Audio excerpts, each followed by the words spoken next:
Labsii lakka 255 muraa 2016 kutaa 5 waa'ee adabbii bulchiinsaa. Kutaa 5 keewwata 31 adabbii bulchiinsaa. Keewwata 31 keewwata xiqqaa tokko qonnaan bulaan horsiise bulaan yookiin gamisa horsiise bulaan kamiyyuu akkaataa seera kanaatiin kaffaltii itti fayyadama lafa baadiyyaa yookiin gibira galii hojii qonnaa kaffaluuf dirqamuu osoo hin kaffalin yeroon seeraan kaa'ame yoo darbe galii osoo hin kaffalamin ture irratti ji'a ji'aan parsantii 5 hanga parsantii 25 gahutti adabbii ni kaffala. Haa ta'u malee adabbiin kaffalamu parsantii 25 caaluu hin qabu.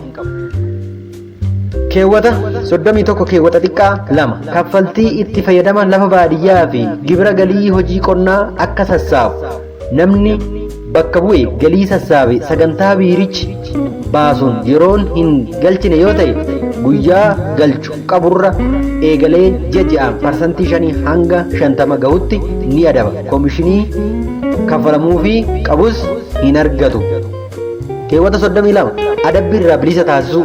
Biirichi qonnaan bulaan horsiise bulaan yookiin gamise horsiise bulaan kaffaltii itti fayyadama lafa baadiyyaa fi gibira galii hojii qonnaa yeroodhaan kaffaluu kan dadhabeef sababa gahaa fi amansiisaa ta'uu isaa ragaan gahaan yoo mirkaneeffate adabbii murtaa'e irraa bilisa taasisuu ni danda'a. Haalli raawwii isaa qajeelfama bahuun kan murtaa'u ta'a.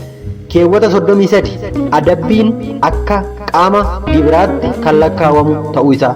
Adabbiin akkaataa labsii kanaa keewwata 31tiin murtaa'u kamiyyuu qaama kaffaltii itti fayyadama lafa baadiyyaa yookiin gibira galii hojii qonnaa qonnaan bulaa horsiise bulaa yookiin gamise horsiise bulaa akka ta'etti kan sassaabamu ta'a. Keewwata 34 haala sassaabbii kaffaltii itti fayyadama lafa baadiyyaa fi gibira galii hojii qonnaa namni kaffaltii itti fayyadama lafa baadiyyaa yookiin gibira galii hojii qonnaa kaffaluuf dirqama qabu kamiyyuu kaka'umsa ofiitiin yookiin beeksisni murtii isaa gahee kaffaltii irraa barbaadamu yeroo labsii kanaan murtaa'e keessatti kan hin kaffalle yoo ta'e yookiin oliyyannoo kan hin dhiyeeffanne yoo ta'e biirichi guyyaadhumaa kaffaltiin itti raawwatamu qabu irraa eegalee yeroo kamiyyuu mana murtii aangoo qabutti himachuun dirqamaan kaffalchiisuu ni danda'ama. Keewwata 35 koomishinii sassaaban galii bu'uura labsii kanaatiin kaffaltii itti fayyadama lafa baadiyyaa yookiin gibira galii hojii qonnaa akka sassaabu bakka bu'iinsi kennameef biirichi maallaqa sassaabuuf yookaan sassaabamu irraa parsantii 1 koomishinii kan kaffaluuf ta'a.